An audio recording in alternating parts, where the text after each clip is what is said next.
She was just a desperate, frightened child, a stranger's offspring. He was a mafia boss who swore he'd never invest emotionally in anyone. But the moment she ran to him, wailing, "They're beating Mommy," he shattered every personal vow, stumbling upon a truth that fractured his entire existence. The thunderclaps were so forceful, they vibrated the whiskey glasses on Adriano Moretti's desk. He remained unfazed. Men like him had long since ceased to fear storms. What truly instilled terror in them was silence, the kind that portended a bullet to the back. "I'm telling you, the shipment's clean," Marco insisted, beads of sweat glistening on his forehead, despite the crisp October air. "The cops have nothing." Adriano reclined in his leather chair, the dim light of the upstairs office carving sharp shadows across his scarred jaw. At 42, he appeared older, an age etched not by passing years, but by the weight of too many bodies. "Marco, if you're lying to me," Adriano's voice was a low growl, "they won't find enough of you to fill a coffee cup." The three other men around the table shifted uncomfortably. This was typical of Moretti family meetings. Business interwoven with thinly veiled threats, everyone smiling, hands hovering near their weapons. Another clap of thunder. Then, an alien sound shattered the night, something profoundly out of place. The downstairs cafe doors slamming open. Adriano's hand instinctively went to the Glock at his hip. His lieutenant, Rocco, was already on his feet, drawing his own weapon. In their world, an unlocked door at midnight signified only one thing. You had approximately 5 seconds to shoot first or face death. "Boss, should I wait?" Rocco asked. Adriano raised a hand, silencing him. That's when it came. Not the heavy footsteps of a rival crew, nor the coordinated breach of a police raid, but the heart-wrenching wail of a child. "Help! Please! Somebody help!" The voice, high-pitched and desperate, echoed up the narrow staircase from the cafe below. It sounded like a little girl, perhaps 6 or 7 years old. Adriano's men exchanged baffled glances. This wasn't protocol. This wasn't anything they had trained for. "They're hurting my mommy!" The scream came again, closer now, accompanied by the frantic patter of small feet on the stairs. "Please, please, they're killing her!" The office door burst open. Every gun in the room snapped into position, fingers poised on triggers. Then everyone froze.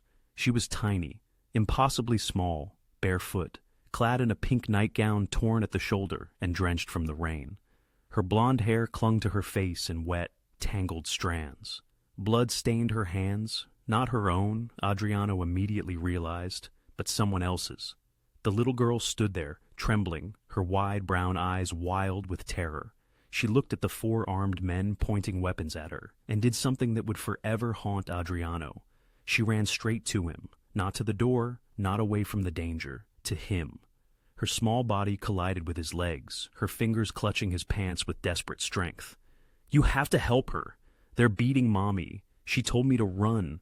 She told me to find—" She choked on her tears, gasping for breath. "Hey, hey!" Adriano's voice was rough. He was notoriously bad with children, a reality he had painstakingly ensured would never change. His hands hovered awkwardly over her shaking shoulders. "Slow down. Where's your mother?" "The motel," she whispered, looking up at him, and something in her eyes pierced through all the formidable walls he had constructed around himself. "The one by the bridge. There were men, bad men. They had guns, and they were hitting her.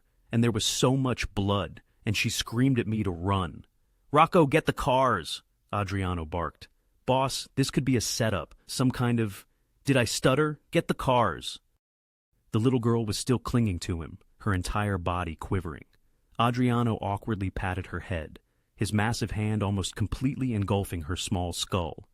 "Listen, kid, we're going to go get your mom, okay? But I need you to tell me." "Her name's Isabella," the girl whispered, then uttered words that instantly froze Adriano's heart. "Isabella Moretti." The room fell silent. Even the thunder outside seemed to momentarily cease. Marco's jaw dropped. Rocco's gun arm fell limp to his side. Every man in that room knew the story. The wife their boss had loved and lost 8 years ago. The woman who had vanished one night with divorce papers and a promise never to look back. The one whose name, Adriano Moretti, never permitted anyone to utter. Adriano stared down at the little girl, truly seeing her for the first time. The brown eyes, the sharp angle of her chin, the way she tilted her head when she was scared. His eyes, his chin, his habits. "Oh, God," he breathed. "How old are you?" 7.5, she sniffled. "Please, mister, we have to go now. She's hurt really bad." 7.5 years old. He performed the calculation in his head, counting back. The timeline matched the last night he had seen Isabella before she had left him, before she had vanished into thin air. Despite all his resources, all his connections, all his desperate searching, she had been pregnant, and she had never told him. "What's your name?" His voice was strained. "Emma." She wiped her nose on his expensive suit jacket. "Emma, that's my mommy's name, too."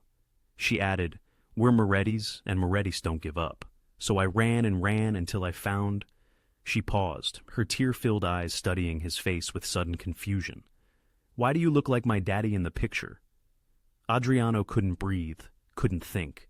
For the first time in 20 years, since he had put his first body in the ground, he felt something akin to fear. He had a daughter, a little girl who had just traversed hell to find help, a child he had never known even existed, and her mother, his Isabella, was dying in some motel room while he stood there, frozen like an idiot. "Marco, you're driving. Rocco, bring everyone. Everyone." He scooped Emma up in one arm, ignoring her surprised squeak. "And someone called Doc Stevens. Tell him to prep for emergency trauma. Boss, if this is Isabella, if your enemies know about her, then they just declared war." Adriano's voice dropped to a dark, chilling tone, the kind that made men beg for mercy. "And they're going to learn why you don't touch what's mine." He was already moving down the stairs, Emma clutched against his chest, his men scrambling to keep pace. Outside, the rain hammered down, but Adriano barely registered it. He could feel his daughter's rapid, terrified heartbeat against his ribs. "Hold on tight, Emma," he said quietly, strapping her into the back of his Mercedes. "Your daddy's got you now?" She looked up at him with those heart-rending eyes. "You're really my daddy?" "Yeah, kid." He checked his gun, chambering around. "I really am, and I promise you, nobody's going to hurt your mom, not while I'm breathing." The convoy of black SUVs roared out of the parking lot, tires screeching against the wet asphalt. Adriano Moretti was going to war, and God help anyone who stood in his way. The Mercedes devoured the rain-slicked streets, Rocco at the wheel, pushing 90 through red lights. 2 SUVs, packed with armed men, flanked them like wolves protecting their alpha. Adriano sat in the back, one arm around Emma, the other hand gripping his phone. "Talk to me, Marco," he barked into the speaker. "What do we know about the Riverside Motel? It's a dump, boss. Weekly rentals, mostly cash customers who don't want questions asked." Marco's voice crackled through. "I've got 3 cars headed there now. If this is a setup, it's not—" Adriano looked down at Emma, who was pressed against his side, still trembling. "Keep your eyes open anyway." He ended the call. The silence in the car was thick enough to cut. Rocco's eyes kept flicking to the rearview mirror, studying Emma with barely concealed shock. Finally, he spoke. "Boss, is she really—" "Drive faster. You always said, no family, no weakness. That's how you've stayed alive this long." Rocco's knuckles were white on the steering wheel. "If word gets out that you've got a kid, then—" "Word better not get out." Adriano's voice could have frozen gasoline. "You understand me?" Rocco nodded and pressed the accelerator harder. Emma shifted against Adriano's side, her small voice barely audible over the relentless rain. "Are you mad at me?" The question caught him off guard. "What? No. Why would I be mad at you?" "Because I came to find you." Her lip trembled. "Mommy always said I should never, ever try to find my daddy. She said it was dangerous, but she was screaming, and the bad men wouldn't stop, and I didn't know what else to do." Something twisted in Adriano's chest. 8 years. Isabella had kept his daughter hidden for 8 years, raising her alone, probably struggling every single day rather than coming to him for help. Because she knew what he was, what he would always be. "You did the right thing, Emma." He pulled her closer, awkward but trying. "Your mom, she had her reasons for keeping you away, but you coming to get me, that was brave, the bravest thing I've seen in a long time. Braver than shooting bad guys." Despite everything, Adriano almost smiled. Way braver than that. She was quiet for a moment. Then, the men who hurt Mommy, they kept asking her questions. Where is he? Where's the money? Tell us or we'll hurt your daughter too. Emma's voice dropped to a whisper. But Mommy wouldn't tell them anything. She just kept screaming at me to run. Adriano's blood ran cold. What did these men look like, Emma? Can you remember? One had a really big scar. She traced a line down her own face. Here. And he smelled like cigarettes. The other one had tattoos on his neck. Snakes, I think. Adriano pulled out his phone, scrolled through his contacts until he found a folder of photos. Images of faces, men who had crossed him, men who worked for his rivals, men who might want him dead.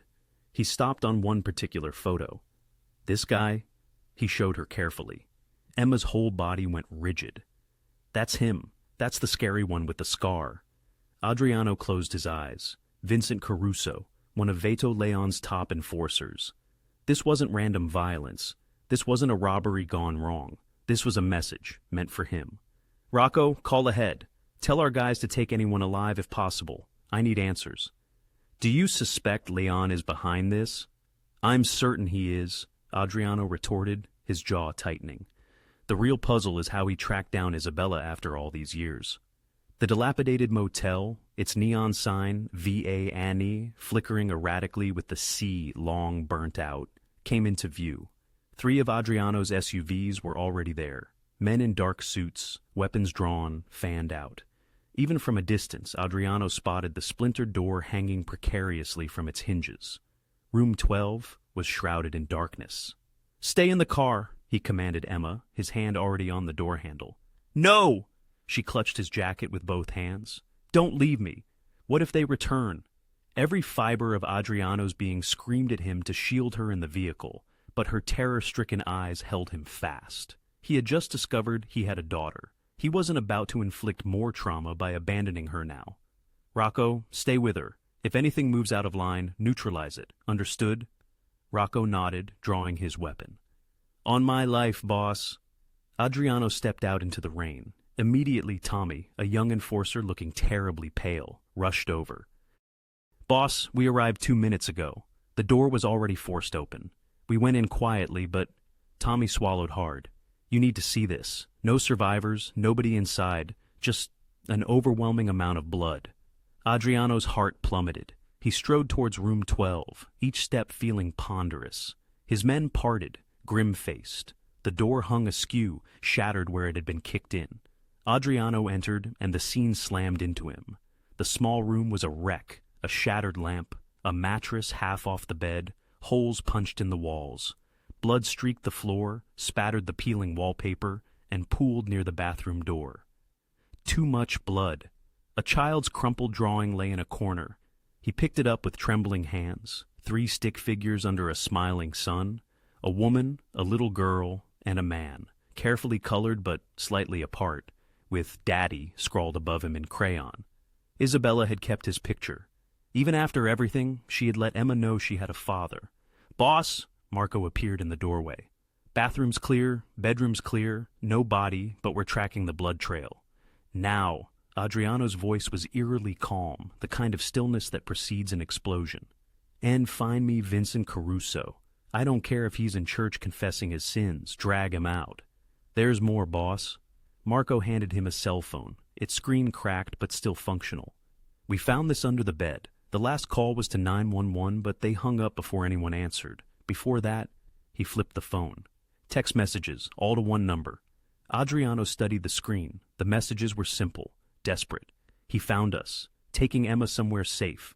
If anything happens, tell him I'm sorry. Tell him I never stopped. The final message was unsent, incomplete. Adriano's hand clamped around the phone, cracking the screen further. Isabella had been fleeing. She knew someone was after her, and she had thought of him. Search everything within a mile. Hospitals, clinics, anywhere a bleeding woman might be taken.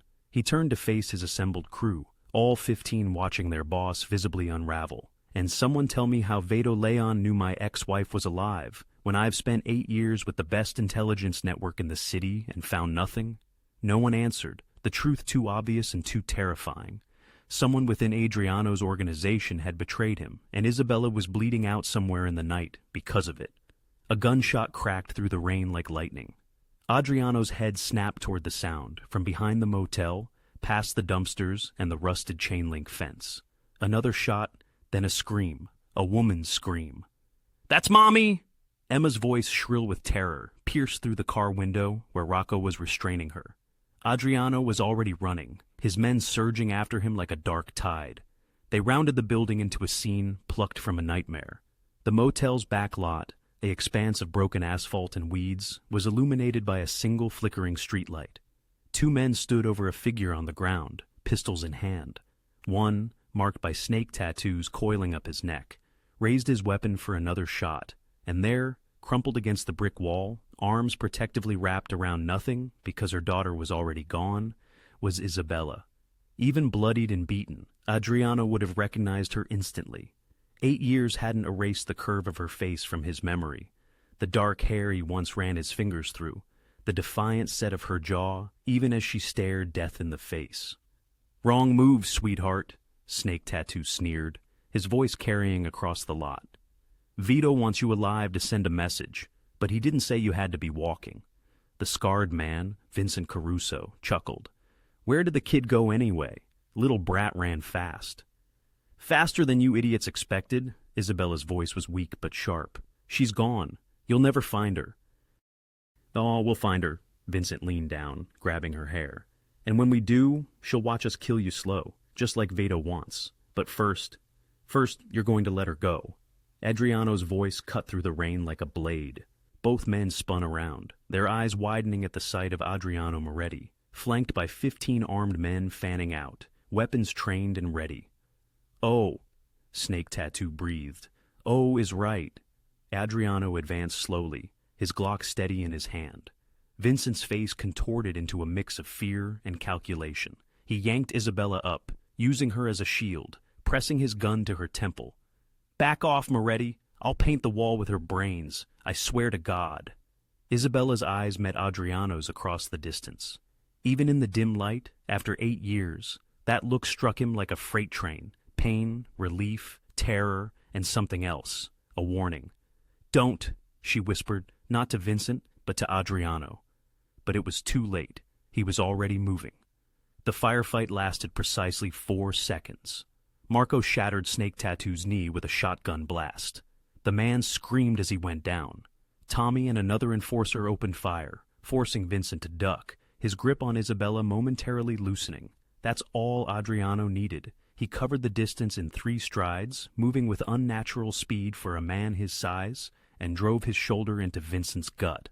They crashed down hard, Vincent's gun skittering across the wet asphalt. Adriano gave him no chance to recover. His fist hammered into Vincent's scarred face, once, twice, 3 times, feeling bone crack under his knuckles. "You put your hands on her." Another punch. "You put your hands on my wife." "Ex-wife," Vincent gurgled through broken teeth, actually smiling. "And Vito's going to kill you for this. You broke the rules, Moretti. You went soft." Adriano pressed the Glock under Vincent's chin. "Tell Vito I'll see him in hell." "Adriano, no!" Isabella's voice stopped him cold. He looked up. She had dragged herself to her feet, leaning heavily against the wall, blood soaked through her shirt from a wound in her side. Her face was a mess of bruises, lips split, one eye swelling shut. But she was standing, and she was looking at him the way she used to, back when she still believed he could be saved. "Don't kill him in front of her," Isabella whispered. That's when Adriano realized. Emma had gotten out of the car. His daughter stood at the edge of the parking lot, Rocco trying and failing to hold her back, watching her father beat a man to death with his bare hands. Everything froze. Adriano looked down at Vincent, at the blood on his knuckles, at the gun in his hand, then at his daughter's face, pale and shocked in the streetlight. 7 years old, and already learning what her father truly was. A monster. "Get them in the car," he said quietly, standing up. "Marco, you and Tommy secure these 2. I want them alive for questioning." "Boss?" Marco sounded confused. Adriano Moretti didn't leave enemies breathing. "You heard me." He walked toward Isabella, each step heavy with 8 years of anger and regret. She watched him come, neither backing away nor reaching for him. As he drew near, he saw the full extent of the damage, bruises around her throat where someone had choked her, blood matting her hair, the gunshot wound in her side still bleeding. "Hi, Bella," he said softly, using the name he hadn't spoken in 8 years. "Hi," her voice cracked. "I'm sorry. I tried to keep her away from all this." "I know." He reached for her slowly, carefully, as if approaching a wounded animal. "Can you walk?" "I don't think so." She swayed, and he caught her before she fell. "They shot me. I think it went through, but it hurts like hell." "I got you." He lifted her into his arms, and it felt as though time folded back on itself. How many times had he carried her like this? Into their apartment after their wedding, up the stairs when she twisted her ankle, into the hospital when her father died, before everything went wrong. Isabella's head rested against his chest. "You look older. So do you." "Liar. I look like hell." "You look alive," his voice caught. "That's all that matters." Emma ran up, tears streaming down her face. Mommy, you're okay." "Hey, baby." Isabella reached down with one shaking hand to touch her daughter's face. "I told you to stay in the car." "She doesn't listen." Adriano managed something close to a smile. "Wonder where she gets that."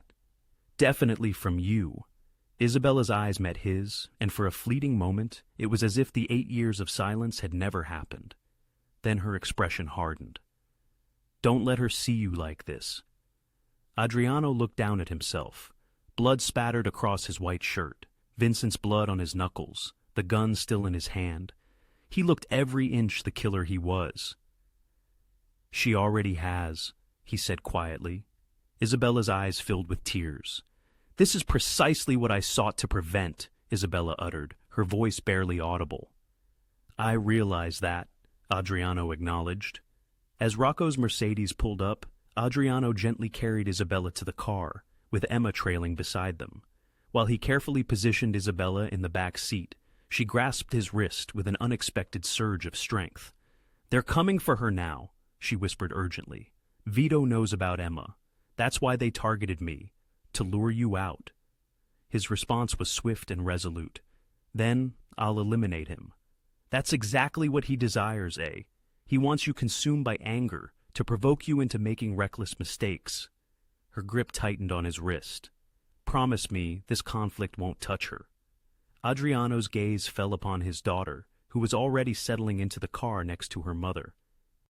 So small, so utterly innocent, and entirely oblivious that her very existence had just made her the city's most coveted prize.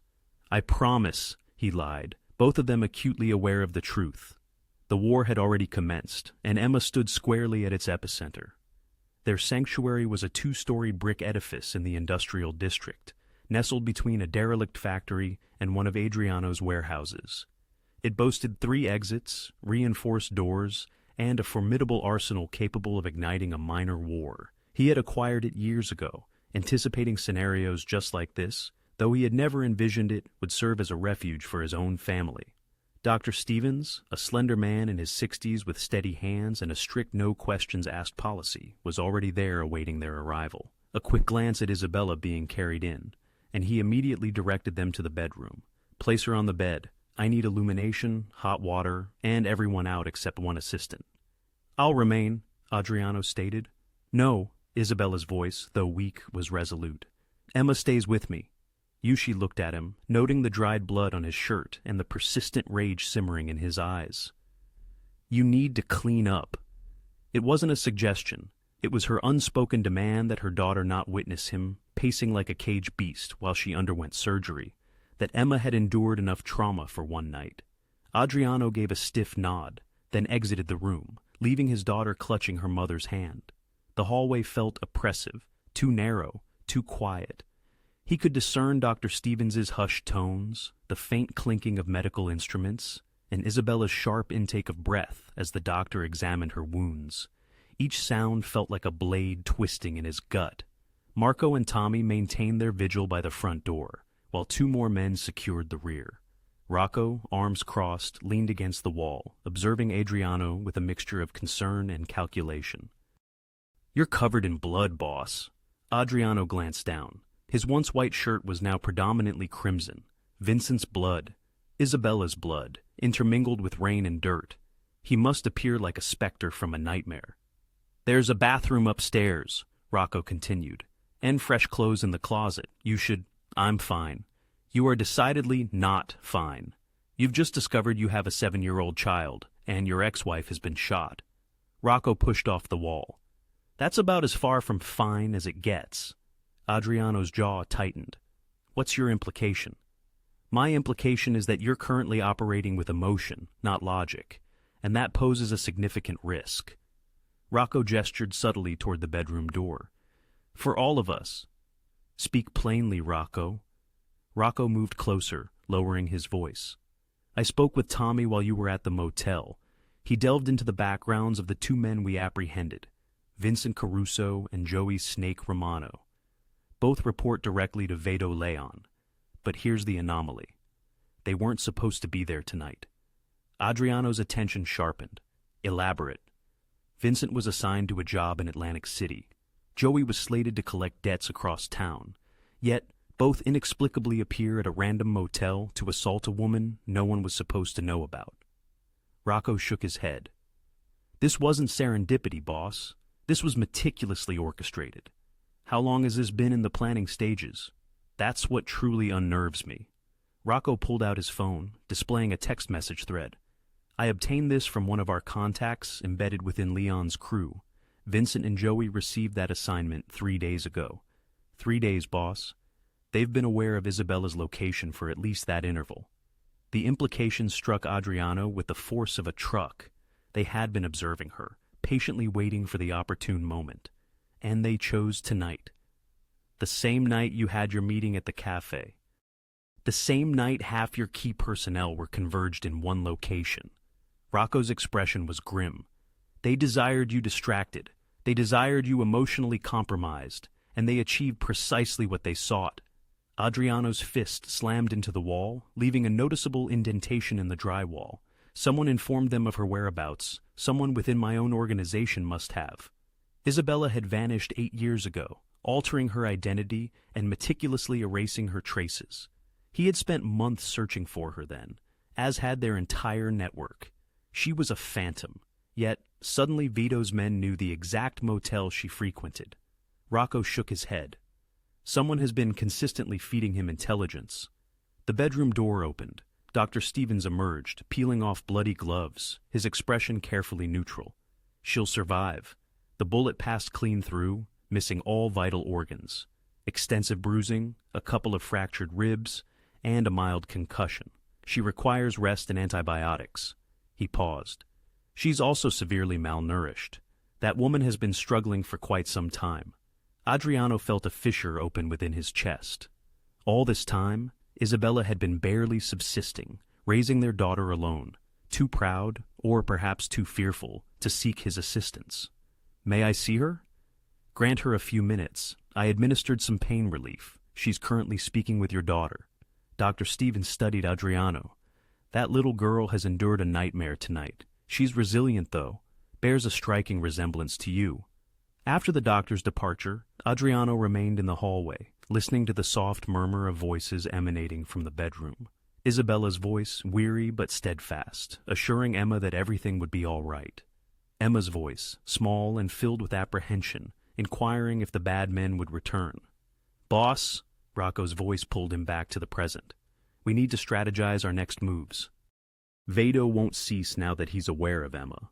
He's aware of Emma because someone told him." Adriano turned, his expression so menacing that Rocco involuntarily took a step back. "Uncover who? I don't care if you have to interrogate every individual in my organization one by one. Locate the rat, and when you do, bring them to me alive. I wish to gaze into their eyes before I extinguish them." Rocco nodded. "What about Vito?" "He'll anticipate retaliation. He'll be entrenched, expecting you to charge at him in a fit of rage. Then I shall defy his expectations." Adriano's mind was already racing, the initial surge of panic and fury solidifying into something far colder and more perilous. "Provide me with every piece of intelligence we possess on Vito's operation, his businesses, his safe houses, his routines, and ascertain his insider source within our ranks." You believe he has someone feeding him information as well? I know he does. That's the nature of this game. We infiltrate his organization. He infiltrates ours. Adriano's gaze drifted back toward the bedroom. But this time, someone provided him with something he should never have possessed. They gave him my family. The bedroom door creaked open. Emma peered out, her eyes red from crying, yet her expression was resolute. "Mommy wants to speak with you," she said softly. "She says it's important." Adriano nodded, then hesitated. He was still covered in blood, still resembled the monster Isabella had spent 8 years shielding Emma from. But Emma simply reached up and took his hand. "It's all right," she said, with the simple wisdom of a child who had chosen to trust him.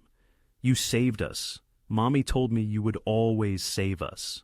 Something within Adriano's chest, something that had been utterly frozen for 8 years, shattered wide open.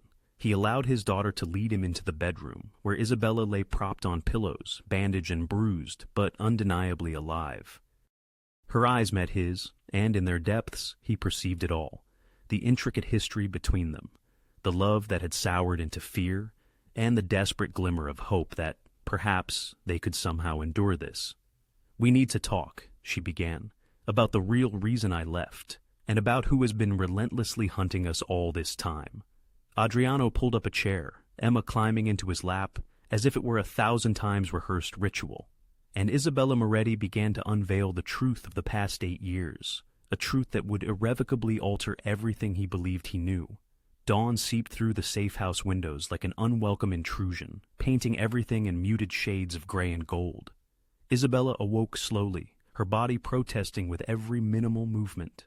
The painkillers had receded, leaving behind a dull, persistent ache that served as a stark reminder of her tenuous survival. The room gradually coalesced into focus. An unfamiliar ceiling, sterile white walls, the distinct scent of antiseptic intertwined with aged leather. For a terrifying fraction of a second, she couldn't recall her location or how she had arrived. Then she felt the familiar weight pressing against her side, warm, small, and breathing softly. Emma, her daughter, was curled beside her in the bed, still clad in the torn nightgown from the previous night. Dried tear tracks streaked her cheeks. One tiny hand clutched Isabella's shirt, as if she feared letting go, even in her slumber. Isabella's heart contracted with a sharp pang. She had failed. She had spent 8 years actively running, hiding, sacrificing everything to safeguard Emma from this brutal world. And in a single night, it had all unraveled catastrophically. It was then that she noticed him. Adriano sat in the corner of the room, partially shrouded in shadow, observing them. He hadn't approached, hadn't attempted to join them on the bed, but simply sat rigidly in a chair too small for his imposing frame. His hands were clasped tightly, his jaw set. Those dark eyes meticulously tracked Isabella's every breath. He had changed clothes. The blood-soaked suit was gone, replaced by a plain black shirt and jeans. But he appeared utterly exhausted, haunted, as if he had maintained his vigil through the entire night, guarding something precious that might vanish if he dared to look away. "How long have you been there?" Isabella's voice emerged raw, barely a whisper. "Does it matter?" "I suppose not." She attempted to sit up, wincing as a sharp pain lanced through her side. "You should be resting." "So should you." They exchanged glances across the room, an 8-year chasm of silence stretched between them, tangible and oppressive. So much remained unspoken, so much irrevocably said. Adriano broke the quiet first. "You promised you'd never go near her." Isabella blinked in confusion. "What?" "The night you left, you made me swear if you ever had a child, I'd stay away. That I'd let them grow up unaware of what I am." His voice was devoid of feeling, flat. "You made me promise, and I did." The memory struck her with the force of a blow.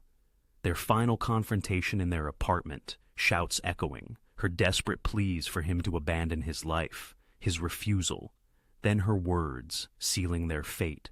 "If I ever have a baby, I won't let you near them. I won't let you turn them into what you are." "You swore," Adriano reiterated. "You swore you'd never go near her, yet you kept my name. Isabella Moretti. Emma Moretti." His jaw tightened. "You swore you'd never use my name." A surge of fury flared in Isabella's chest. Even now, after everything, he could ignite her anger in 2 concise sentences.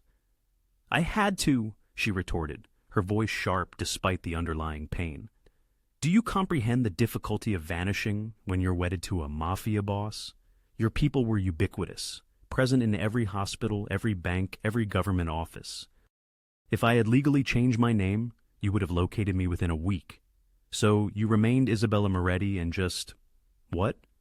Hoped I wouldn't investigate? No, I altered our identities anyway. Forged social security numbers, fabricated birth certificates, fake everything." She gently stroked Emma's hair, ensuring she was still asleep. "I retained the name because it was the one detail I couldn't convincingly falsify. And," she paused, swallowing hard, "because Emma deserved to know her origins, even if she could never meet you." Adriano leaned forward, elbows resting on his knees. "I searched for you. For 2 years I deployed every resource I possessed and found nothing. It was as if you had dematerialized. That was the objective. Why, Bella?" The question emerged raw, desperate. "Why keep her from me? I would have..." "You would have what? Changed?" Isabella's laugh was caustic. "That night, you told me yourself. You declared you could never abandon that life, that it was innate, that asking you to depart was akin to asking you to cease breathing.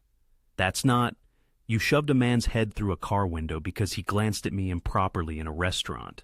You murdered a waiter who flirted with me. You almost incited a war because someone uttered my name disrespectfully." Isabella's voice fractured. "I adored you, Adriano. God help me.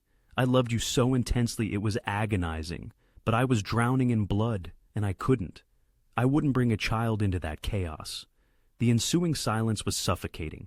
Adriano slowly rose, moving towards the window. His reflection in the glass appeared spectral. "I never stopped watching," he said softly. Isabella's breath hitched. "What? After you vanished? After I couldn't trace you through official channels? I employed private investigators. Individuals you wouldn't recognize, who didn't work directly for me. They would send me reports, photographs." He turned to face her. "I knew about Emma 6 months after her birth." The world tilted. You knew?" "I knew you were in Portland for a year, then Seattle, then back to Jersey under a different first name, but retaining Moretti." He offered a sad, broken smile. "I knew Emma's birthday, her first word, the preschool you enrolled her in. Every time you relocated, I was aware within a week." Isabella felt as though she'd been punched. "Why didn't you?" "Because you asked me not to." Adriano's voice was barely audible. "That final night, you pleaded with me. You said if I ever loved you, I would release you. Allow you to live a life untainted by what I am. So, I did. I stayed away. I observed from a distance, ensured your safety, ensured Emma had everything she required. The money?" Isabella's eyes widened. "The anonymous payments to my account, that was you. Every month for 7 years. Insufficient to trace, insufficient to arouse suspicion, just enough to keep you fed and housed." He rubbed his face. "I apologize, it wasn't more. I apologize you struggled regardless. I apologize I wasn't..." "Stop." Isabella's eyes brimmed with tears. "Just stop." Emma stirred between them, emitting a soft sound in her sleep. Both adults froze, waiting, but she merely rolled over, still lost in whatever dreams 7-year-olds inhabit. Isabella gazed at Adriano, truly seeing him. The man she had loved, the man she had feared, the man who had anonymously protected them for 8 years without seeking anything in return. "You should have told me," she whispered. "You would have fled further, vanished more effectively, taken Emma somewhere I couldn't find." He met her eyes. Would I be incorrect? Indeed, he wouldn't. Had Isabella known Adriano was observing, tracking them, she would have journeyed to Canada, Mexico, somewhere genuinely untraceable. "Why now?" she inquired. "If you remained absent this long, why appear when Emma did? You could have dispatched your men. You didn't have to." "She's my daughter." The words emerged fiercely, possessively. "My blood, my child." The moment she entered that cafe crying for assistance, everything else became insignificant. I disregard promises. I disregard what is smart or safe or right. He advanced, stopping at the edge of the bed. I care that someone harmed you. Someone harmed my little girl, and I will incinerate this entire city before permitting that to recur." Isabella shivered. There it was. The man she had fallen in love with, and the monster she had fled from, coexisting in the same breath. "That's precisely what I feared," she whispered. "You can't perceive it, can you? The violence, the obsession, the way you love people by annihilating everyone around them. I know what I am, Bella. I've always known." Adriano's hands clenched at his sides. "But I also know that somewhere out there, Vado Leo is now aware of Emma, and he'll exploit her to reach me. He'll harm her, murder her, just to witness my despair. So you can detest me all you wish. You can label me a monster, but I am the monster who will keep both of you alive." Emma mumbled something in her sleep, and both fell silent.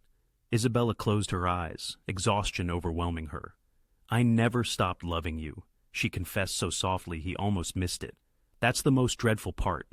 After everything, after fleeing for 8 years, I never stopped." When she opened her eyes again, Adriano was closer, close enough to touch, close enough for her to perceive the tears he was struggling to suppress. "I never stopped either," he said, and the tension between them, the enduring love, the profound betrayal, the impossible predicament, crackled like lightning poised to strike. The call came at 8 in the morning. Adriano had finally exited Isabella's room to afford her some rest. He stood in the safe house kitchen, forcing down coffee that tasted like gasoline when his phone vibrated. Rocco's name flashed on the screen. "Tell me you found something," Adriano answered. "More than something, boss." Rocco's voice was strained. "We got Vincent Caruso talking. Took some persuasion, but he cracked. You need to hear this." "I'm listening." "Vincent confirmed our suspicions. Vado Leo ordered the hit on Isabella. But it wasn't merely about sending you a message." Rocco paused. "It was about luring you out, making you emotional, making you careless." Adriano's grip on the phone tightened. "What else?" "Vado has known about Isabella for at least 6 months. He's had people watching her, documenting her routines, waiting for the opportune moment to strike. The attack last night wasn't random violence, boss. It was orchestrated. They intended for Emma to escape. They wanted her to run to you." The coffee mug in Adriano's hand cracked. He carefully placed it down before completely crushing it. "Why?" "Because now everyone knows Don Adriano Moretti has a vulnerability. You've spent 20 years cultivating a reputation as the man who doesn't bend, who has no weak points, no family, no attachments, nothing anyone can leverage against you." Rocco's voice softened. "Until now. Now, every enemy you've made, every rival family, every punk seeking recognition, they all know about Emma." Adriano closed his eyes. This was his nightmare, the precise reason he had avoided Isabella and Emma for 8 years. In his world, love was a weapon. Family was a liability. And now his daughter had a target painted on her back. "There's more," Rocco continued. "Vincent said something peculiar before we finished with him. He said, Vito's been planning this since the wedding." "What wedding, boss?" "Yours." "Vito wasn't at my wedding. He was in prison 8 years ago for—" Adriano stopped, cold. The pieces clicked together in his mind with nauseating clarity. "Oh God, what? Get to the cafe immediately. Check for packages, deliveries, anything that arrived in the last 12 hours. Adriano was already moving, grabbing his jacket and gun. "And Rocco, be cautious about what you open." 20 minutes later, Adriano stood outside the Moretti cafe, staring at the black box on the counter. It was small, wrapped in brown paper, with no return address. Someone had left it by the back door sometime after midnight when the cafe was closed. The staff had discovered it when they opened for the morning shift, assumed it was a delivery, and brought it inside. Marco stood beside it, looking pale. "Boss, we scanned it. No explosives, no toxins, but there's something inside, something heavy." "Open it," Adriano ordered. Marco cut through the tape with a knife, pulled back the paper, and lifted the lid. Then he rapidly stepped back, his face turning white. Inside the box, nestled in black tissue paper, was a framed photograph. The glass was cracked, spiderwebbing across the image, and the photograph itself was stained with something dark and dried. Blood. Adriano reached in and carefully lifted the frame. His hands didn't tremble. They should have, but years of violence had taught him how to bury emotion beneath ice. It was his wedding photo. 8.5 years ago, Adriano and Isabella stood on the church steps, epitomes of youthful smiles and foolish passion. Isabella, in a white gown that surpassed the cost of most automobiles, leaned into Adriano, who, in a perfectly tailored suit, held her waist. Their eyes met, oblivious to the photographer, as if the rest of the world had simply vanished. That moment remained etched in his memory. The photographer's request for them to look at the lens was met with Isabella's laughter and a kiss to Adriano's cheek, prompting him to turn to her just as the picture was snapped. It was his cherished photograph from that day, a day long past. Yet, after Isabella's departure, he had incinerated every copy, meticulously obliterating every image, every memento, every trace of their shared history. Or so he believed. "There's a note?" Marco's hushed voice broke the silence, his finger indicating a small card tucked beneath a frame. Adriano retrieved it. The handwriting was meticulous, precise, and laced with a chilling mockery. "You can't bury what belongs to the family." The message resonated clearly. Vito Leon had kept this photograph, safeguarding it for 8 years, patiently strategizing, preparing for the opportune moment to weaponize Adriano's past. The bloodstain on the glass, Isabella's blood, was undeniable proof of Veto's reach, his ability to touch anyone, anywhere, at any given time. This wasn't merely a threat. It was a declaration of war, veiled in a poignant memory. "Boss!" Rocco's exhausted voice announced his arrival, his breathing ragged from rushing up the stairs. "What is it?" Adriano silently handed him the photograph. Rocco's gaze swept over the image, then rested on the note, his expression darkening. "That son of a... He's been sitting on this for years, waiting for the perfect time, too." A sudden realization washed over his face. He knew you were watching Isabella. He knew you were protecting her from a distance. That's why he waited. He let you think she was safe just so he could rip it away. "Evacuate the cafe," Adriano's voice, devoid of emotion, cut through the tension. "Get everyone out. Staff, customers, everyone, right now." "You think he's coming here?" Rocco asked. "I think this is step one. The wedding photo is him saying he knows everything about me, everything I care about, everything I've tried to protect." Adriano gently placed the frame on the counter. "And the blood stain is him saying he can destroy it whenever he wants." Marco, already on his phone, barked out orders. Within moments, bewildered employees were being ushered out the front door. The closed sign flipped and locks clicked into place. "What's step two?" Rocco inquired. "He's going to go after someone close to me, someone visible." Adriano pulled out his phone, initiating calls. "Get protection on my mother, double the security at my clubs, and find out where Vito is right now. I want eyes on him every second." Before Rocco could respond, Adriano's phone vibrated. A text from an unknown number. No words, just a photograph. It was Emma's preschool. Children were laughing and playing on the playground, their joyful energy captured in the frame. In the corner, barely visible, a man in a dark jacket observed them. Adriano's blood ran cold. "They're at Emma's school," he whispered, his voice strained. "But Emma's not there. She's at the safe house. She's safe," Marco reassured him. "They don't know that." Adriano was already moving towards the door. "They think she's still living her normal life. They're watching the school because that's where she should be, which means they don't know where the safe house is yet," Rocco finished, his expression grim. "But they're looking." Another text arrived. "Cute kid. Would be a shame if something happened to her classmates. Tell you what, you have 24 hours to turn yourself into me, alone and unarmed. Do that, and the kids stay safe. Don't, and we start making examples. Your choice, Moretti." Adriano stared at the message, his mind racing. Vito was cunning. He knew Adriano wouldn't sacrifice innocent children, not even to save himself. The tactic was brilliant in its cruelty. Force Adriano to surrender or bear the guilt of dead children. But there was a third option, one Vito wouldn't anticipate. "Rocco, I need you to do something for me." Adriano's voice was now cold, calculating. The emotions had receded, replaced by the ruthless strategist who had built an empire on meticulous planning and brutal execution. "And you're not going to like it." "What?" "I need you to call Vito. Tell him I'll meet him alone, as he wants, tomorrow night at the warehouse on 5th. "Boss, that's suicide. He'll have 50 guys waiting too. I know. That's why you're going to prepare a surprise for him. Adriano's smile was predatory, like that of a shark. No civilians get caught in this. You understand? Whatever happens, no innocent people die. We do this my way. Marco stepped forward. What do you need us to do? Everything? Adriano looked at his men, these soldiers who had followed him for years. Call in every favor we have. Every gun, every soldier, every person who owes us.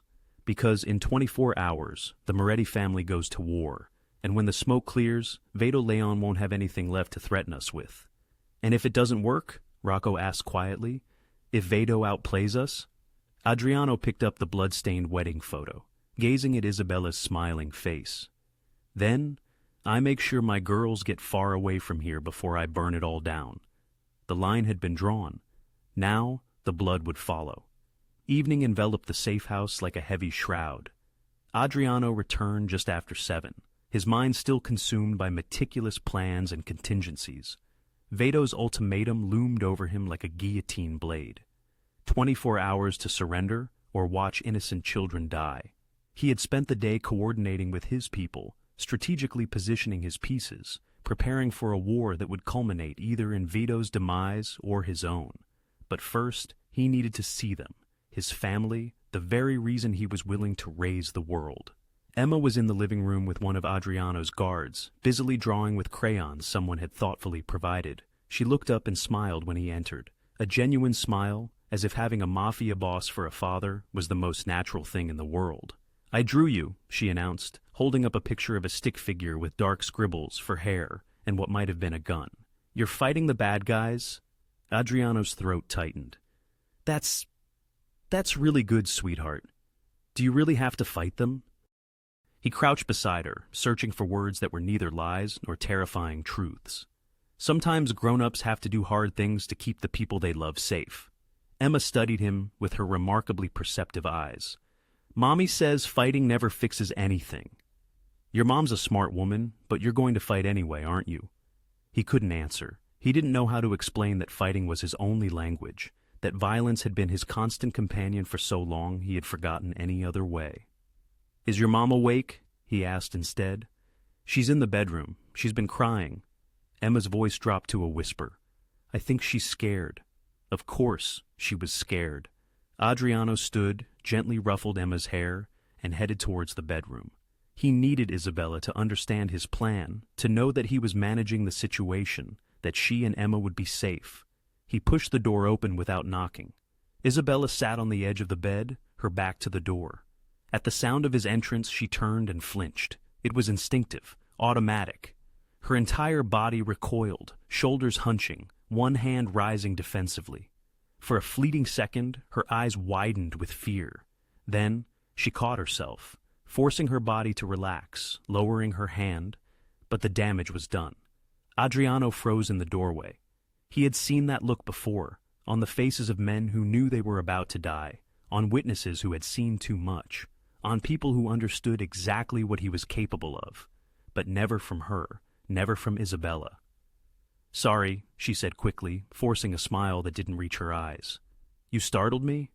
I knocked, he lied. Right, I must not have heard. She stood up too fast, wincing at the pain in her side. Did you need something? This was wrong. Everything about this was wrong. The careful distance she maintained, the way her eyes tracked his hands as if calculating escape routes, the rigid set of her jaw. Bella, his voice emerged rougher than intended. What was that? What was what? You flinched. You looked at me and you flinched. He stepped further into the room and watched her take a corresponding step back. You think I'd ever hurt you? No. The answer was immediate, automatic. Of course not. Then why are you looking at me like I'm about to? Isabella's composure fractured, her hands clenched into fists by her sides. Because I know what you're planning. I can see it in your eyes. You're going to go after Vito, and you're going to be brutal about it, and you're going to justify it by saying it's to protect us. It is to protect you. No, it's to punish him for daring to touch what you consider yours. Her voice trembled. There's a difference. Adriano felt as if he had been slapped. That's not fair, is it? You've been gone all day making plans, gathering soldiers, preparing for war. Did you once consider taking Emma and me somewhere safe, actually getting us out of the city, away from all this? No, because that would mean giving up control. That would mean trusting someone else to handle Vito while you run. And you can't do that, can you? You have to be the one to end it. You have to make them pay. Isabella's eyes were bright with unshed tears. Even if it means painting a bigger target on Emma's back in the process. You're trying to protect you both by starting a war. Her voice rose. Vito wants you emotional. He wants you reckless. And you're giving him exactly what he wants because you can't see past your need for revenge. He threatened our daughter, and you're making it worse. Isabella's control shattered. Do you honestly believe Vito is the only one watching now? Do you imagine he's the sole individual privy to Emma's existence? Isabella's words sliced through the tense silence. By tomorrow, every adversary you've ever crossed will know Don Adriano Moretti has a 7-year-old daughter, and they'll all be thinking the exact same thing. That's his Achilles heel. That's how we'll strike him.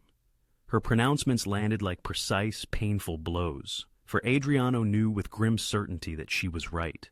Every move he made from this moment on would be scrutinized, dissected, and ultimately weaponized against him, with Emma inescapably at the epicenter of it all. So, what precisely do you expect me to do?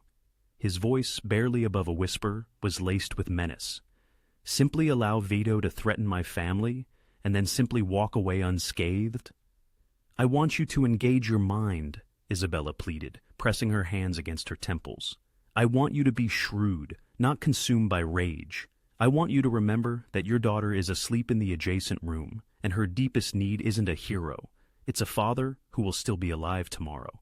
I know exactly what I'm doing. Do you really? Isabella stepped closer, the fear in her eyes having transformed into something far more profound and sorrowful. Because from my vantage point, you're on the brink of repeating the very same mistakes you made 8 years ago. You're about to choose violence above all else. And I cannot, her voice fractured, I cannot bear to watch you revert to that man again. Not with Emma observing. Adriano fixated on her. What man? The one who resolved every single problem with bloodshed. The one who was incapable of disengaging from a fight, even when retreating was clearly the most prudent course of action. The one whose love for me felt like a suffocating tide. Isabella wrapped her arms around herself, a self-protective gesture. You believe I'm terrified of Vito? I'm not. Vito is merely a man, a dangerous man, yes, but just a man. She met his gaze, and her expression shattered his heart. I'm terrified of you, eh? I'm afraid of what you'll do to keep us, because you don't merely love people, you consume them. You systematically destroy everything around them in the name of protection until nothing remains but you, carnage, and overwhelming guilt. The words cut deeper than any blade. That's not, Adriano began, but his voice failed him because it was undeniably true, all of it. He replayed their marriage in his mind, the way he had systematically isolated her from friends he deemed risky, how he had assigned guards to her every time she ventured outside their home, the memory of killing a man for simply brushing her wrist in a bar, killing him in plain view of a dozen witnesses, igniting a turf war that raged for half a year. He had labeled it love, protection. Isabella had called it a cage. I never intended to inflict pain upon you, he whispered. I know, that's the profound tragedy of it. Isabella's smile was heartbreakingly fragile. You genuinely believed you were keeping me safe, but you were so preoccupied with safeguarding me from everyone else that you never grasped I needed protection most from you. Adriano instinctively recoiled, then took another step back. His hand instinctively sought the doorframe, needing something solid to anchor him. Your love was a terrifying, suffocating beauty, Isabella confessed, her hand resting over her heart. It cost me my freedom, my friends, my family. Everything I was before I met you was swallowed whole by what you demanded I become. I didn't know. Yes, you did. You simply didn't care. Because in your world, keeping me alive was always more paramount than allowing me to truly live. The ensuing silence was crushing. Adriano gazed at the woman he had loved for 8 years and then irrevocably lost for another 8, and finally he understood. He finally grasped why she had fled. Not because her love for him had faltered, but because loving him had been slowly, incrementally suffocating her with each careful restriction. "I'm sorry," he uttered, the words feeling pitifully inadequate. "I know you are." Isabella wiped a tear from her eye. "But regret won't alter what you're about to do. You'll still pursue Vito. You'll still transform this into a deeply personal vendetta. And when it's all over, Emma and I will return precisely to where we began, trapped within your protection, suffocated by your love." She was undeniably right. Even now, with her words piercing him like shards of glass, his mind was already formulating a strategy, already calculating how to keep them close, keep them safe, keep them irrevocably his. "I don't know how to be different," he conceded. "I know, that's precisely why I left." Isabella moved to the window, gazing at the deepening twilight sky. "And that's why, once this is concluded, I'll be forced to leave again." Her words struck him like a death knell. "Bella, don't." She raised a hand, silencing him. "Just fight your war, eh? Do what you deem necessary, but understand that every bullet you fire is another compelling reason for me to take Emma and vanish. Because I will not permit her to mature in a world where love is indistinguishable from violence." Adriano stood there, feeling an internal structure within him crack and then shatter. His love had cost her freedom. Now it might cost him everything. The mansion felt like a tomb. Adriano stood at the head of the imposing long table in his study, flanked by 12 of his most trusted capos. These were men who had shed blood for him in return, and meticulously constructed his empire, brick by bloody brick. The air hung heavy with the acrid scent of cigar smoke and an almost palpable tension. It was nearing midnight. Less than 12 hours remained until Veto's ultimatum expired. "We hit him tonight," Rocco declared, slamming his fist on the table with a resounding thud. "We know the locations of 3 of his warehouses. We'll torch them all simultaneously. Send a clear message that—" "No." Adriano's voice was a quiet but absolute command. Rocco stopped mid-sentence. "Boss," Rocco pressed, "I said no." A profound silence descended upon the room. Every man stared at Adriano as if he had just spoken in an entirely foreign tongue. Marco leaned forward, his brow furrowed. "Boss, with all due respect, Vito threatened your daughter. He deliberately sent that message to your cafe. He smeared blood on your wedding photograph. We cannot allow that insult to stand. We'll appear weak if we don't retaliate fiercely." "He's right," another capo chimed in, his voice firm. "The other families are observing our every move. If we fail to respond with immediate and overwhelming force, they'll assume you've gone soft. They'll begin testing our boundaries." "Let them think whatever they choose," Adriano stated, pouring himself a whiskey, his hand remarkably steady. "This isn't about reputation." "Then what in God's name is it about?" Rocco roared, his frustration boiling over. "Because from my perspective, Vito Leon has just declared war on you, and you're behaving as though we should send him a thank you card." "Sit down, Rocco." "No, not until you provide a coherent explanation for why we are merely sitting here strategizing instead of putting bullets into that bastard's skull." Rocco's voice was escalating. "You taught me that hesitation is a death sentence. You taught me that when someone threatens your family, you eliminate them before they can fulfill their promise. So, why are we waiting?" Adriano drained his whiskey glass, then carefully set it down. "Because I have a 7-year-old daughter sleeping less than 2 meters from this very room. And if we engage in war the way you propose burning buildings, shooting up warehouses, bodies in the streets, what then becomes of her? She remains safe in the safe house while we—" "She grows up afraid," Adriano interrupted, his eyes chilling. "She grows up believing her father is a monster who resolves every problem with brute force. She grows up precisely as I grew up, watching my own father transform into something inhuman in the name of protection." The room shifted uncomfortably. No one ever dared to speak of Adriano's father. The old Don had been exceptionally brutal, even by their own ruthless standards, and everyone was keenly aware of the deep scars that legacy had left on his son. Tommy, the youngest capo, spoke cautiously. "Boss, I understand your concern, but Vito won't relent. He's already threatened children at Emma's school, innocent children. If we don't neutralize him, he will harm someone, simply to demonstrate his capability." "I know," Adriano's jaw tightened. That's precisely why we are going to end this. But we will do it intelligently, not with rage. We will do it cleanly, not haphazardly. And we will do it in a way that keeps Emma's world entirely separate from mine. Rocco threw his hands up in exasperation. That's an impossible feat. She already knows what you are. She witnessed you beating Vincent half to death. You can't simply unring that bell. No, but I can ensure she doesn't witness anything worse. Adriano surveyed his men around the table. I demand surgical strikes, no civilians caught in the crossfire, no burning buildings in residential areas, no public shootouts where children might be exposed. You're asking us to fight with one hand tied behind our backs, Marco protested vehemently. I am asking you to fight like seasoned professionals instead of savages. Adriano's voice hardened, resonating with unyielding authority. Vito craves an emotional response from me. He wants me to be sloppy. He's banking on me to confront him loudly and foolishly so he can publicly dismantle me. I will not grant him that satisfaction. Another capo, an older man named Sal, spoke up.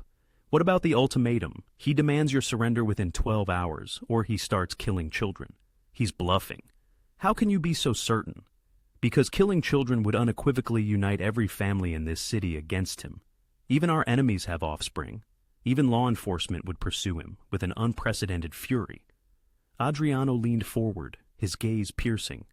Vito is a shrewd operator. That threat was calculated to induce panic within me, not something he genuinely intends to act upon. And what if you are mistaken? Rocco challenged, his voice laced with doubt. Adriano met his lieutenant's gaze. Then I will surrender myself before a single child is harmed. But I do not believe I am mistaken. The room erupted in protests. Surrender was anathema, a violation of every code they lived by. You cannot be serious, Marco exclaimed. You turn yourself over to Vito. You're dead within the hour. And if children die because I prioritize my pride over their lives, I'm dead anyway. Adriano stood, his towering presence commanding the room into an immediate, heavy silence. I am not the same man I was merely a week ago.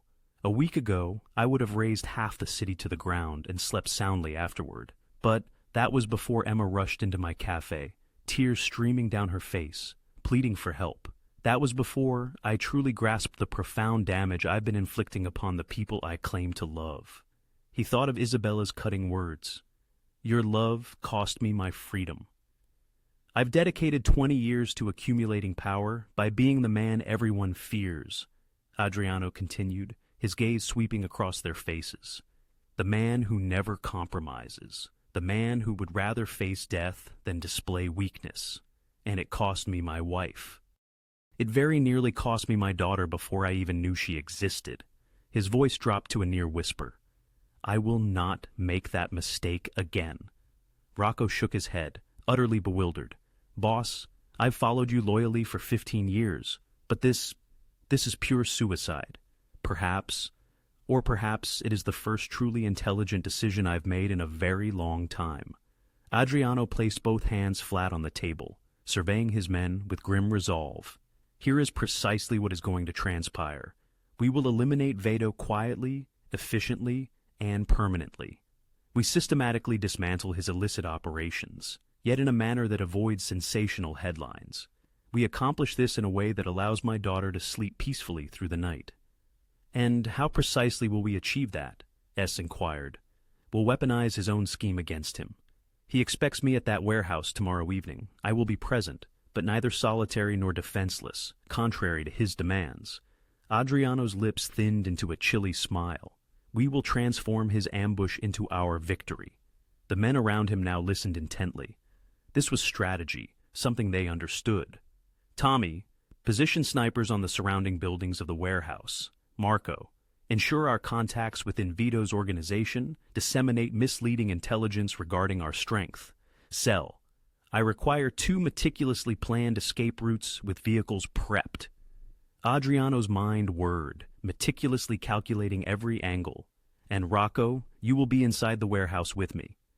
Finally, a plan that makes sense, Rocco muttered under his breath. But Adriano raised a cautionary finger. No bloodshed near the girl. That is the inviolable rule. I care not how this scenario unfolds. I care not if we must retreat rather than engage. If her life is jeopardized, if she is placed in harm's way, it ceases. Is that clear? The room fell into an echoing silence. Is that clear? Adriano reiterated, his voice a steely pronouncement. Slowly, almost reluctantly, his capos nodded in grudging agreement. This is no longer about power, Adriano stated softly. It's not about territorial claims, or reclaiming honor, or wounded pride. It is about ensuring that little girl grows up untouched by violence, without the haunting specter of her father's nocturnal deeds. He stood erect, and for a fleeting moment, he resembled the formidable Don Moretti of old authoritative, absolute, unshakable.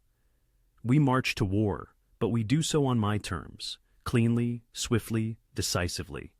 And when this concludes, Emma will awaken to a world devoid of fear. His gaze swept across every face assembled. If any of you harbors reservations, depart now, for I am through with prioritizing savagery over those I cherish. Not a single soul stirred.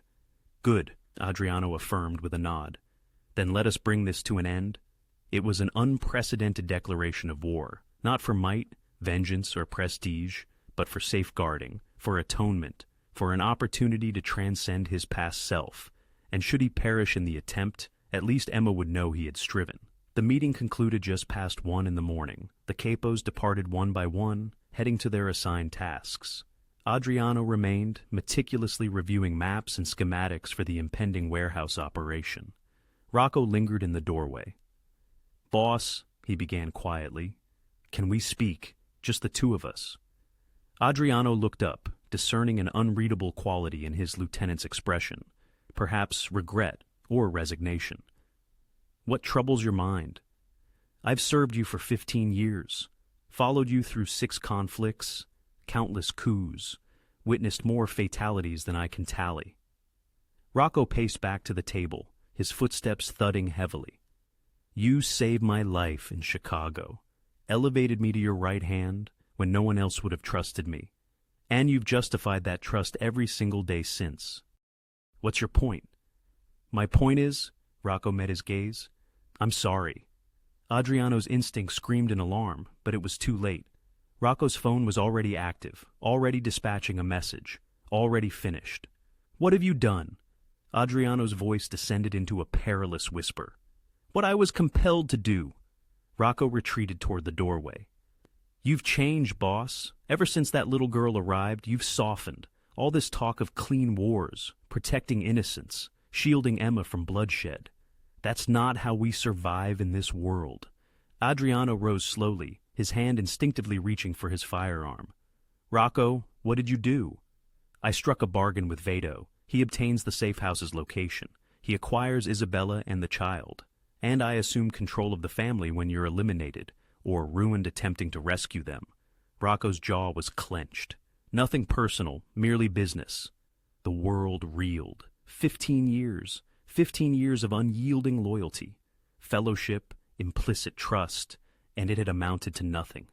"You betrayed my daughter." Adriano's voice was barely human. "I exploited your vulnerability." Rocco was already backing through the door, slamming it shut. Adriano heard the decisive click of the lock, then the receding sound of footsteps. Then his phone vibrated. "Marco, boss." The voice on the other end was frantic. "The safe house. Someone leaked the address. There are 4 SUVs en route right now, perhaps 20 men." Adriano was already in motion, running. The drive, a mere 7 minutes, felt like an eternity. Adriano pushed his Mercedes to 100 miles an hour, weaving through congested traffic, disregarding every red light. His phone continued its relentless ringing. His security detail at the safe house, gripped by panic, reported approaching vehicles, that they were encircled. Then the line went dead. As he screeched around the corner, 2 blocks from the safe house, the smoke assailed his vision first, followed by the cacophony of gunfire. 4 dark SUVs blocked the street, men brandishing automatic weapons swarming the building, unleashing a volley into the windows. Glass shattered outwards, a scream ripped from within. Adriano did not hesitate. He aimed the Mercedes directly at the nearest SUV and floored the accelerator. The ensuing collision was catastrophic. Metal shrieked and twisted. Bodies were flung. His airbag deployed violently into his face, but he was already in motion, kicking open the door, gun raised, firing. 3 precise shots, 3 men felled. "Emma!" his voice thundered above the gunfire. "Isabella!" A bullet whistled perilously close to his head. He dove for cover behind the mangled SUV, returned fire, dropping 2 more of Vado's men, but their numbers were overwhelming, far too many. Then he heard it, the sound that instantly froze his blood. Emma screaming, "Daddy! Daddy! Help!" The safe house's front window exploded outwards. Isabella burst through it, shielding Emma with her body, landing hard on the lawn. Driven by pure adrenaline, she half carried, half dragged their daughter toward the tree line. But Vado's men spotted them. Guns swiveled in their direction. Adriano ceased all thought. He stood openly, emptying his entire clip at the closest gunman, consciously drawing their fusillade toward himself, diverting it from his family. Bullets sliced through the air around him. One grazed his shoulder, a searing pain. Another caressed his ribs, yet he remained standing, still moving, sprinting towards Isabella and Emma. He reached them just as a gunman rounded the corner of the house. Adriano tackled him, drove his knee into the man's throat, seized his weapon, and returned fire at the others. "The car!" Isabella pointed to his wrecked Mercedes, now emitting smoke, but perhaps still functional. "Can it move?" Only one way to ascertain that. Adriano scooped Emma into his arms with one hand, continuing to fire with the other. "Run! Now!" They ran. Bullets pursued them across the lawn, tearing up grass and concrete. Isabella stumbled. Her wound from yesterday had reopened, blood saturating her shirt. But she pressed on, kept running, her primal maternal instinct eclipsing all else. Adriano fired indiscriminately behind them, providing cover. His shoulder shrieked in agony, blood streamed down his arm. He could feel Emma's heart pounding against his chest, her small arms wrapped around his neck in a desperate embrace. The Mercedes front was annihilated, but the engine still growled. Adriano yanked open the back door, practically tossing Emma inside. Isabella dove in after her. He slid into the driver's seat, turning the key with trembling, blood-soaked hands. The engine coughed, sputtered, then caught. "Hold on!" he roared, and slammed the accelerator. The Mercedes lurched violently forward, scraping against the SUV it had collided with, metal protesting with a deafening shriek. More bullets pierced the rear windshield, creating spiderweb cracks in the glass. Adriano kept his head down, driving blindly, relying solely on instinct and sheer luck. They burst through the cordon of vehicles, sideswiping 2 more, and roared down the street. Only when they were 4 blocks away, when the sound of gunfire receded behind them, did Adriano risk a glance in the rearview mirror. Isabella held Emma in her arms, both visibly shaken, both alive. But Isabella's eyes, when they met his in the reflection, held something far more profound than fear. They burned with fury. "You promised!" Her voice shook with a furious terror. "You promised she'd be safe. Bella, you stood in that safe house and promised me no blood would touch her, that you'd protect her." Isabella's voice escalated to a scream. "And they came for her anyway. They shot at our baby, Adriano. She could have died." Emma was crying, her small body trembling. She looked from her mother to her father, bewildered and terrified by the adults' raised voices. Adriano's knuckles were white on the steering wheel, his shoulder bleeding, his ribs screaming in protest. "I am upholding that promise now by fleeing, by narrowly escaping with our lives, by ensuring you both survive this." His voice was hard, cold, the voice of Don Moretti. "Rocco betrayed us. He gave Vado the safe house location. But I got you out. I will always get you out." Isabella made a sound that was a tortured blend of a laugh and a sob. "Don't you see? This is precisely what I feared. Your world followed us. Your enemies found us. And now Emma is traumatized because she just witnessed people attempting to murder her father." She was undeniably right. In the mirror, Adriano could see Emma's wide, shell-shocked eyes. His 7-year-old daughter had just endured a massacre, had seen him take lives, had bullets whiz past her head. Another fragment of her innocence, shattered by his existence. "Where are we going?" Isabella inquired, her voice hollow. "Somewhere safe, somewhere no one knows about." A chilling question hung in the air like smoke. "Is there anywhere in this city that's safe from you?" Adriano drove through the night, bleeding, hunted, his family broken in the back seat. And for the first time in his life, he had no answer. Behind them, the safe house blazed. Ahead, Vado lay in wait.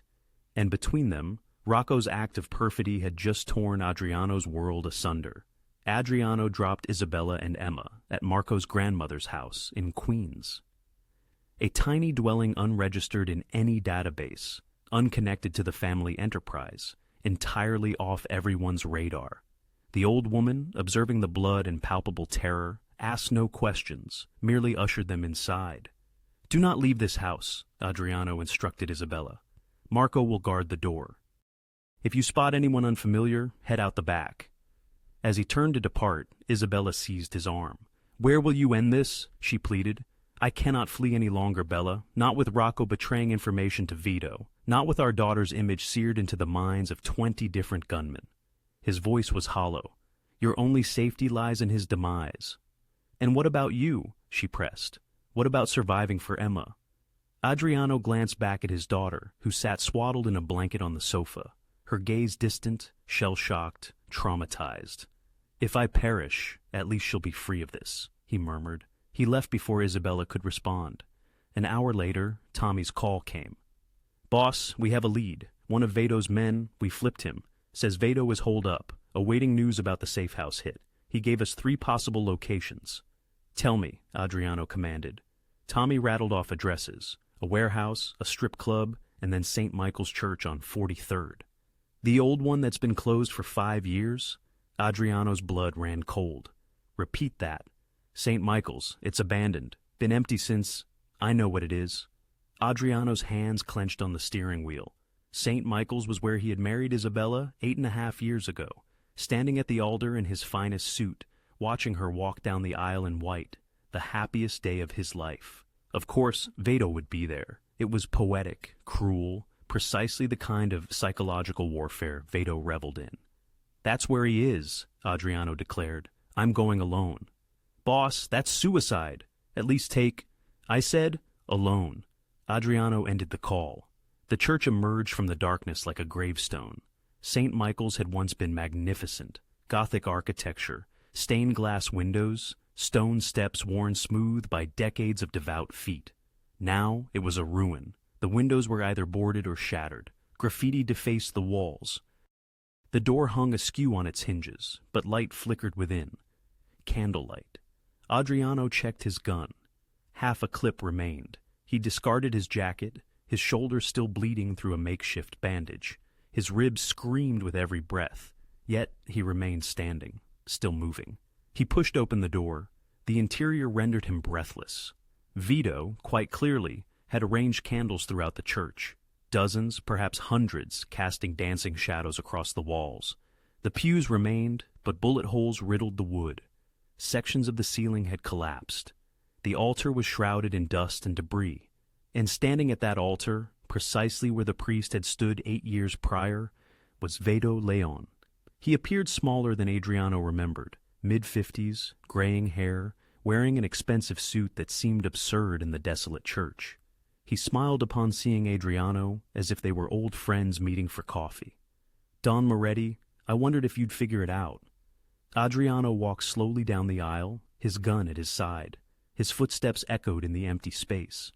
"Rocco told you where the safe house was." "Of course he did. I've been compensating him for 2 years to provide information." Vado's smile broadened. "You truly didn't know? Your most trusted lieutenant, and you never suspected?" "I trusted him." "That was your first error." Vado gestured around the church. "Beautiful setting, isn't it? I recall reading about your wedding in the society pages. Figured it would be fitting for our final encounter." Adriano stopped 10 feet away. His gun rose. "You threatened my daughter." "I exposed your vulnerability. There's a distinction." Vado's expression remained unchanged.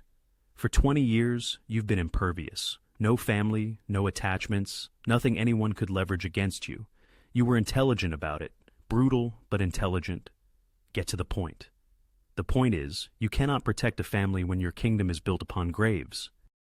Vado spread his hands. "Every brick in your empire is cemented with blood. Every dollar you've earned originated from someone else's suffering. And now you aspire to be the hero, the loving father, the protective husband. Adriano's finger tightened on the trigger.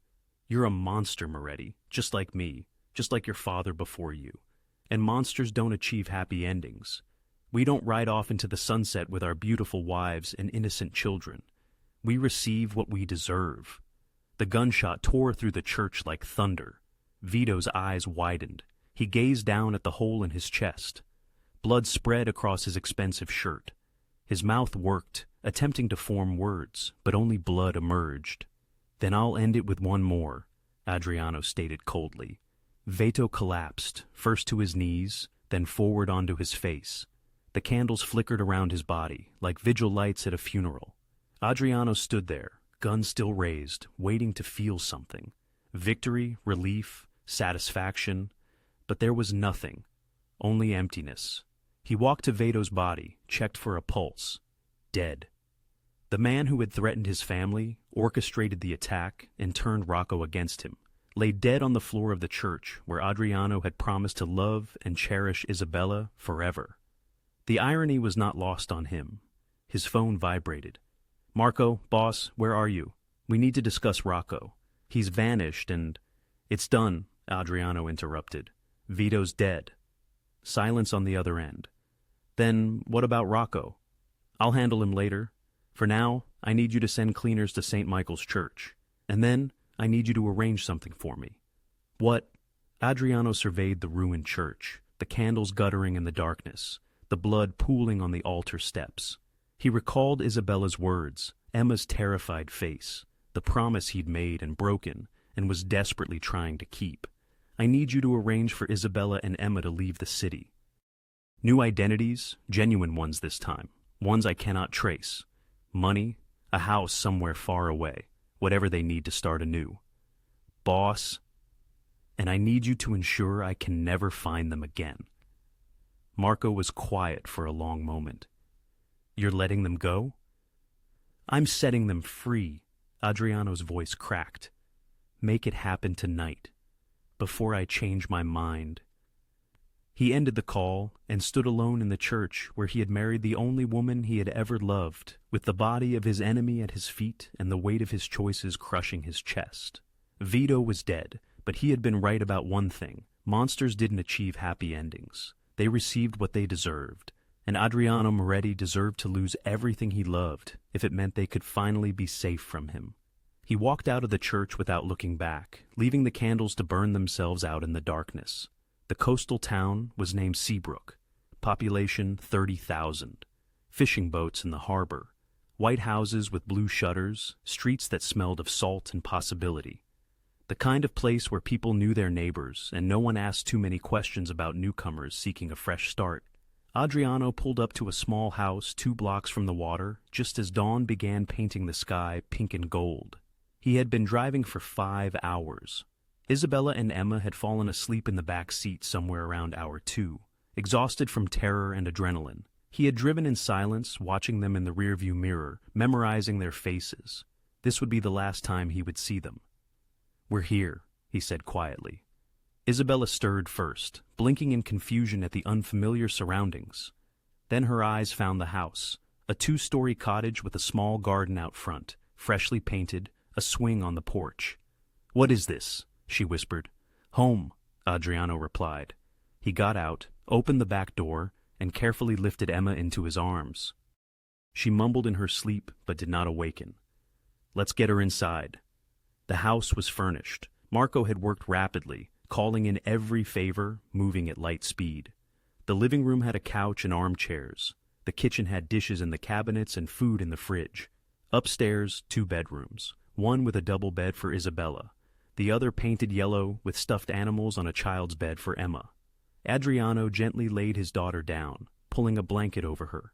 She looked so small, so peaceful, as if she weren't carrying the weight of everything she had witnessed in the past 48 hours. He stood there for a long moment, simply watching her breathe. Isabella's voice from the doorway asked, "What did you do?" "What I should have done 8 years ago," he replied. He followed her downstairs to the kitchen. On the table, he set down a manila envelope. "Everything you need is in there. birth certificates, social security cards, driver's licenses. You are Rebecca Walsh now. Emma is Emma Walsh. Your backstory is in there too. Where you're from, your work history, all of it. Isabella opened the envelope with shaking hands. The documents looked perfect, professional, untraceable. There's a bank account set up in your name, Adriano continued. $500,000. More will be added every month, but it will be routed through so many channels I won't be able to trace it back to you. Adriano, the house is paid for. Deeds are in the envelope. Property taxes are covered for the next 10 years. There's a job lined up for you at the library in town if you want it, but you don't have to work if you don't wish to. His words came out mechanical, rehearsed, as if he stopped talking, he would break. Emma's enrolled in the elementary school for fall. They think you're a widow relocating for a fresh start. Isabella stared at him. You planned all this in 5 hours? I've had it planned for 7 years, since I found out about Emma. He wouldn't meet her eyes. I always knew that one day I might have to let you go for real, so I had contingencies ready, safe places, new identities, escape routes. You've been protecting us this whole time, from a distance, the way I should have done from the beginning. Finally he looked at her. No one knows about this place, not Marco, not my remaining men, no one. The paper trail is buried so deep, even I can't dig it up. You'll be safe here. Tears streamed down Isabella's face. I don't know what to say. Promise me you'll shield her from this existence. Promise you'll grant her a normal life. His voice faltered. Promise you'll tell her. Tell her her father adored her, even if he didn't know how to properly convey it. Isabella closed the distance separating them, embracing him for the first time in 8 years. Her arms encircled his waist, her head rested against his chest. For a fleeting moment, they stood as they once had, before everything fractured. I'm sorry, she whispered, for leaving without mentioning Emma, for keeping her from you, for... Don't, he interrupted, holding her tighter. You were right to leave. You were right about everything. I was drowning you, suffocating you. I just couldn't perceive it then. You're not a monster. You're a man who was taught an erroneous way to love. Perhaps. But Emma deserves more than flawed love. He pulled back, gazing at her face one last time. If they come seeking me, anyone from the old life, tell them I'm gone. Tell them Don Adriano Moretti died in a fire, or a shooting, or whatever narrative suits, and you mustn't look back. And if Emma inquires about her father, Isabella's voice trembled. What do I tell her? Adriano remained silent for a long moment. Then, tell her he was a monster who aspired to be a man. Isabella's breath hitched. Tell her he made mistakes, that he chose violence when peace was the wiser path, that he harmed people, lost loved ones, and shattered things beyond repair. Adriano's eyes were now moist. But tell her that, in the end, he tried. He attempted to do one honorable thing. He tried to save those he cherished by walking away. She won't comprehend it now, but perhaps someday... He stepped back, breaking their contact. I must go. Dawn is approaching. Wait. Isabella seized his hand. Just wait. Let me wake her. Let her say goodbye. Every fiber of his being screamed to refuse, to depart swiftly and cleanly before his resolve crumbled. Yet, he couldn't. He couldn't abandon his daughter without a farewell. They ascended the stairs together. Isabella gently roused Emma. Sweetheart, wake up. Someone wants to bid you farewell. Emma's eyes fluttered open, discovering Adriano standing in the doorway. Still groggy, she sat up. Daddy! The word struck him like a bullet. He moved to the bed, kneeling to meet her gaze. Hey, sweetheart, where are we? Your new home? You and Mommy will reside here. It's safe. It's tranquil. You can attend school, make friends, and be a regular child. Emma's eyes widened. Are you staying too? No, darling. He caressed her cheek with a scarred hand. I need to go away for a while. How long? Forever. I don't know. But you'll visit, won't you? You'll come see me. Adriano felt his heart cleave in two. I'll try, Emma, but I might not be able to. My work is dangerous, and I need to keep you safe. Emma's lip quivered. But you just found me. We just met. I know. He enveloped her in a hug, holding her tightly. She smelled of strawberry shampoo and innocence. I know, and I'm so sorry, but sometimes fathers must undertake difficult tasks to protect their little girls. I don't want you to go, Emma began to cry. Please don't go. Adriano kissed her forehead, then her cheeks, then her forehead again, striving to etch the sensation into his memory. Be good for your mother, okay? Study diligently in school, make friends, live a normal, happy life. Will I see you again? He yearned to say yes, to promise they would be reunited, but he had made too many unfulfilled promises. I love you, Emma, more than anything in this world. He rose, his vision blurred with tears. Don't forget that. He turned and exited before he could reconsider, before he could choose to stay, before his selfish desire to be near his daughter obliterated the small chance she held for a normal life. Isabella followed him to the door. Take care of her, he murmured. Always. She squeezed his hand once. And thank you for liberating us. He walked to his car as the sun crested the horizon, bathing everything in gold. Behind him, he could hear Emma crying, Isabella comforting her, a family he never truly possessed, bidding farewell to a man who had never learned to stay. Adriano Moretti drove away from his daughter, from his final opportunity for redemption, from everything he had ever desired, and he did not look back, for if he did, he would turn around, and that would destroy them all. 3 weeks later, the morning news played softly in the kitchen while Isabella prepared breakfast. Emma sat at the table, coloring a picture of the ocean. They had been in Seabrook for 21 days now. 3 weeks of normalcy, 3 weeks of peace, 3 weeks of Emma asking when her daddy would return. Local news now, the TV anchor declared. In a shocking development, authorities have confirmed the death of alleged crime boss Adriano Moretti. Moretti, believed to be the head of one of the city's most powerful organized crime families, was killed in an explosion at a warehouse in the industrial district. Sources indicate the blast occurred during what appears to have been a confrontation with rival faction leader Rocco Duca, who also perished in the fire. Isabella's spatula clattered into the sink. Emma looked up from her coloring. Mommy? The explosion destroyed most of the evidence, the anchor continued, but dental records and DNA recovered from the scene have been confirmed as belonging to Moretti. The FBI, which has been investigating Moretti for over a decade, released a statement saying, "This marks the end of an era for organized crime in the city." Isabella's hand found the remote, her fingers trembling. She turned off the TV. The silence was deafening. Emma slid from her chair, walked over, and wrapped her arms around her mother's legs. Was that about Daddy? Isabella looked down at her daughter's upturned face, the brown eyes, Adriano's eyes, seeking answers to questions too profound for a 7-year-old to grasp. Yes, baby? Is he really gone? Isabella knelt, pulling Emma close. She thought of the man who had saved them, who had given them everything and then walked away, who had loved them enough to let them go. Your daddy did what he promised, Isabella whispered. He kept us safe. Emma buried her face in her mother's shoulder and wept.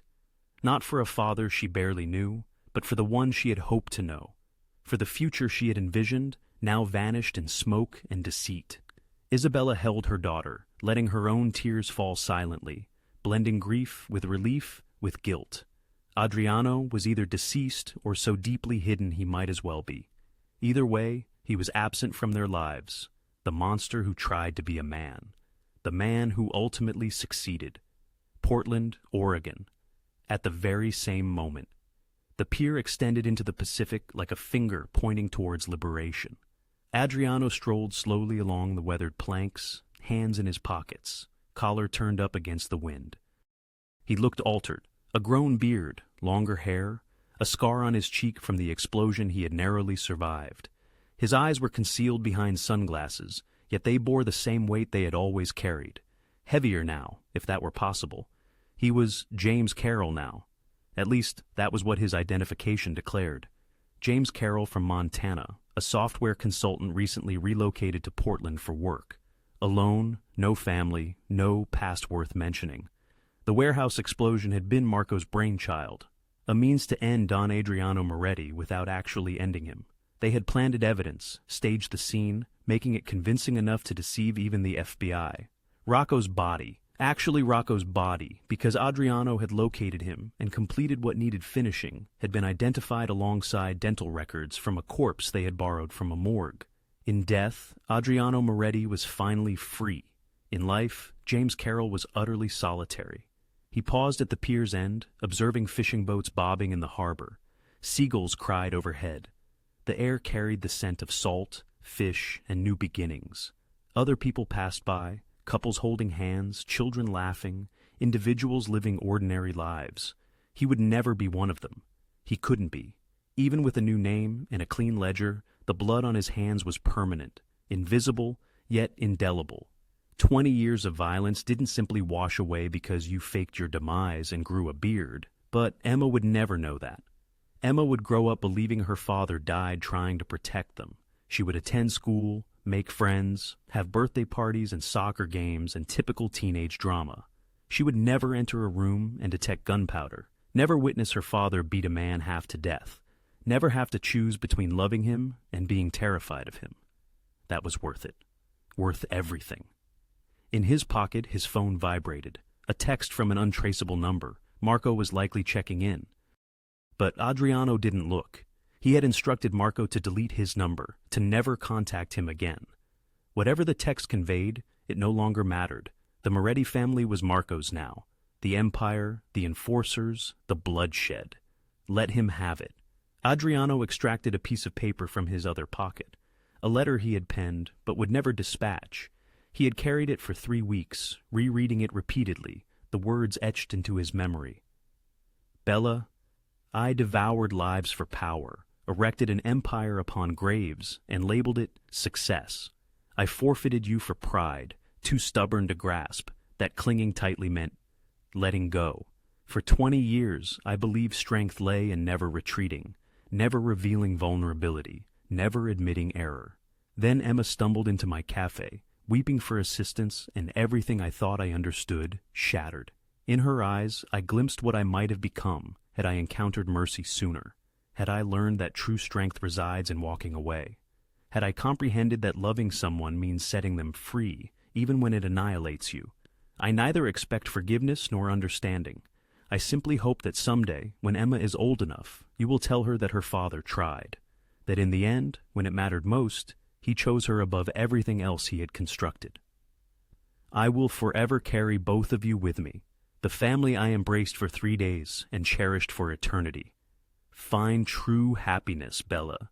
Grant Emma the life I was never able to provide, a specter of a man, no longer living. The wind intensified, coaxing the paper from his grasp. Adriano clutched it for an instant longer, then released it. The letter swirled away, buoyed by the breeze, pirouetting above the water before gently settling onto the surface and gradually descending beneath the waves. It carried his sentiments, his remorse, his affection into the depths where they truly belonged. He remained there as the sun ascended higher, its warmth caressing his face. Unbeknownst to him, hundreds of miles distant, his daughter was mastering the art of riding a bicycle. His former wife was meticulously arranging belongings in a sun-drenched yellow kitchen. They were meticulously constructing a life utterly devoid of his presence, and that life, he knew, would be magnificent. Adriano Moretti was no more, interred beneath a mountain of deceptions, fiery explosions, and 2 decades of regrettable choices. James Carroll was finally liberated. Yet, this freedom was a hollow echo, a persistent torment. He was free to relinquish his hold on the pier and vanish into the heart of a city where his name and transgressions held no meaning.